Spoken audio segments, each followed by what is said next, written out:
மத்திய பிரதேசத்துல பசுமாடு மின்சாரம் தாக்கி இறந்ததுனால டிரான்ஸ்ஃபார்மரை அடிச்சு உடைக்கிறாங்க அந்த ஊர் மக்கள் எல்லாரும் சேர்ந்து.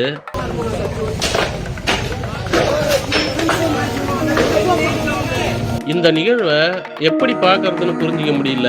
மின்சாரம் தாக்கி இறக்குற அளவுக்கு டிரான்ஸ்ஃபார்மர்ல இருந்து வந்த பவர் தரையில வர்ற அளவுக்கு லீக்கேஜ் இருந்ததுனால இவங்களுடைய கோபம் நியாயம்தான்னு புரிஞ்சுக்கிறதா, இல்ல டிரான்ஸ்ஃபார்மரை அடிச்சு உடைச்சிட்டாக்கா தங்கள் கிராமத்துக்கு வருகின்ற மின்சாரம் கூட வராம போகும்ன்ற புரிதல் கூட இல்லாம இப்படி நடந்துக்கிறாங்களே அப்படின்னு சொல்லிட்டு வருத்தப்படுறதான்னு தெரியல.